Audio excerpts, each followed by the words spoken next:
መድረክ ላይ ስትቆም የምታበራ በፈገግታዋ የብዙዎችን ልብ የምታሞቅ ግን ደግሞ ህመሟንና ስቃዩን በውስጧ ደብቃ ሌሎችን ላለማስጨነቅ በዝምታ የተዋጋች ብርቱ ሴት ናት።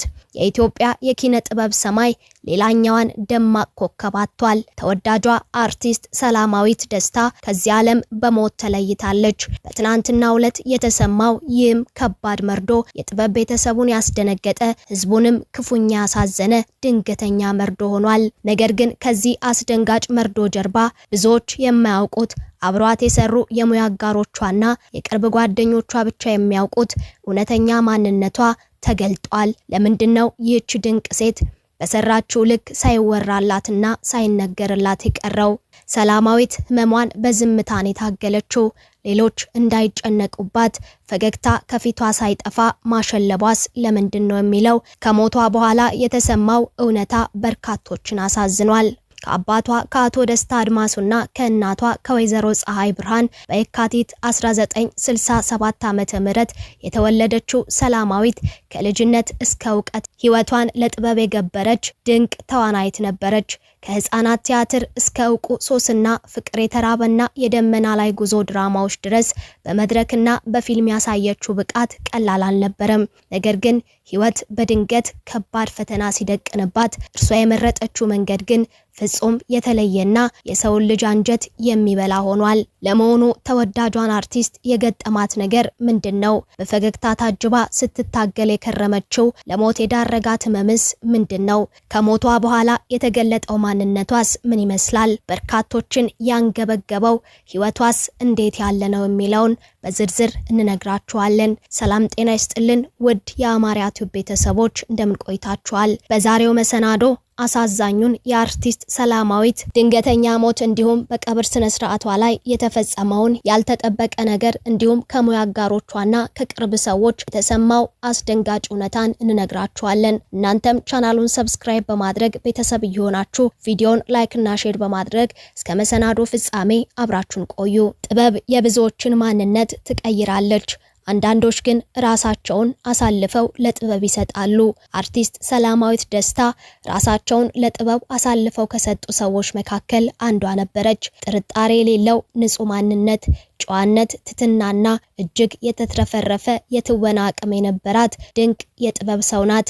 ይህች ተወዳጅ አርቲስት ከአባቷ ከአቶ ደስታ አድማሱና ከእናቷ ከወይዘሮ ፀሐይ ብርሃን በአዲስ አበባ ከተማ የካቲት 7 ቀን 1969 ዓ.ም ተወለደች። የልጅነት ትምህርቷን በባልቻ አባ ነፍሶ አንደኛ ደረጃና በአየር ጤና ሁለተኛ ደረጃ ትምህርት ቤቶች አጠናቃለች። ነገር ግን በውስጧ የሚቀጣጠለው የጥበብ ፍቅር ዝም ሊላት አልቻለም። ትምህርቷን በመቀጠል ከአልፋ ኮሌጅ በሰክረተሪ ሙያ ዲፕሎማ ብትመረቅም እውነተኛ እጣ ፈንታዋ ግን መድረክ ላይ ነበር። ሰላማዊት ወደ ኢትዮጵያ የኪነ ጥበብ ዓለም በይፋ የገባችው በ1987 ዓመተ ምህረት ነበር። መጀመሪያ በቴክስት እድገት ክበብ የ2 ዓመት የቲያትር ስልጠና ወሰደች።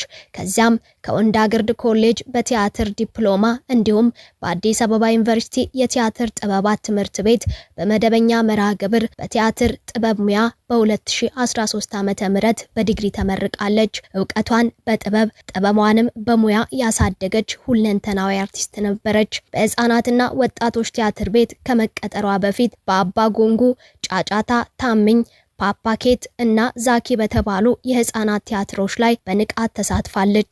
በየመድረኩ ስትወጣ ተመልካችን የሚያስገርም ልዩ ብቃትም ነበራት። በመጋቢት 1990 ዓመተ ምህረት በህፃናትና ወጣቶች ቲያትር ቤት በኮንትራት ተቀጥራ የቀብር ባህላዊና ሁለንተኛ ቅንጅት ውድድርን በትወና እንዲሁም የተንኮሎ የተሰኘውን ቲያትር በማዘጋጀትና በትወና በመሳተፍም ልዩ ችሎታዋን አሳይታለች። ከግንቦት 1 ቀን 1991 እስከ ጥር 2 1994 ዓመተ ምህረት ድረስም በራስ ቲያትር ቤት በቋሚነት በመቀጠር ዘር አዲሱ በተሰኘው ቲያትር ላይ ድንቅ ብቃቷን ለህዝብ አሳይታለች። ከዕዳ ከህዳር 1 ቀን 1996 ዓመተ ምህረት ጀምሮ እስከ ህይወቷ ፍጻሜ ድረስ ደግሞ በራስ ቲያትር ቤት ውስጥ በተለያዩ የጥበብ ስራዎች ለብዙ ዓመታት አገልግላለች። በተለይም በአዲስ አበባ ቲያትርና ባህል አዳራሽ የቀረበው ሶስና በተሰኘው ቲያትር ላይ ያሳየችው ዋና ገጸ ባህሪ በትውልዱ ልብ ውስጥ የማይረሳ አሻራ ጥሎ አልፏል። በተጨማሪም ፍቅር የተራበና የደመና ላይ ጉዞ በተሰኙ ታላላቅ ተውኔቶች ላይ ያሳየችው ድንቅ ብቃት እርሷ የመድረክ ንግስት መሆኗን አረጋግጧል። የሚገርመው ግን ሰላማዊት ደስታ የሰራችውን ያህል ያልተወራላት ዝናን ያልተሻማች እውነተኛ አምባሳደር ነበረች።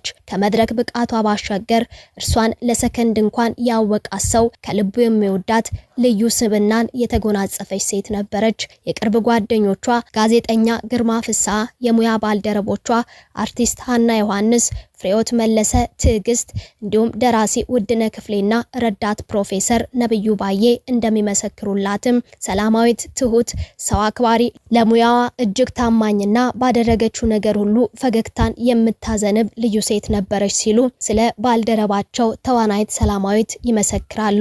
ነገር ግን ከዚህ ደማቅ ፈገግታ ጀርባ አንድ ትልቅ ምስጢር ተደብቆ ነበር።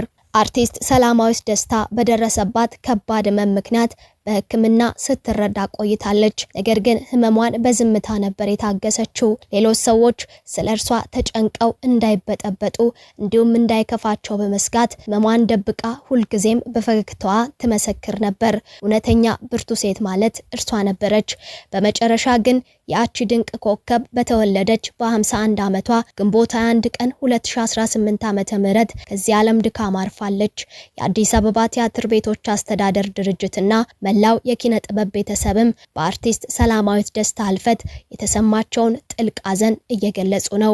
የዚች ተወዳጅ አርቲስት የሽኝት ፕሮግራምም ዛሬ ቅዳሜ ግንቦት 22 ቀን 2018 ዓመተ ምህረት ከረፋዱ 3 ሰዓት ጀምሮ በአገር ፍቅር ቲያትር ቤት ቤተሰቦቿ፣ ወዳጅ ዘመዶቿ እንዲሁም የሙያ ባልደረቦቿና አድናቂዎቿ በተገኙበት በክብር ተከናውኗል። በመቀጠልም የቀብር ስነ ስርዓቷ ከቀኑ 7 ሰዓት ጀምሮ በየካ ማህደረ ስብሐት ቅድስት ልደታ ለማርያምና ደብረ መድኃኒት መድኃኔዓለም ቤተክርስቲያን ተፈጽሟል። በቀብሯ ስነ ስርዓት ላይ የተገኙት የሙያ አጋሮቿ፣ ቤተሰቦቿ፣ ወዳጅ ዘመዶቿ እንዲሁም አድናቂዎቿም ስለ እርሷ የነበራቸውን ፍቅር በመግለጽ በእንባና በዋይታ ታጅበውም ሸኝተዋታል።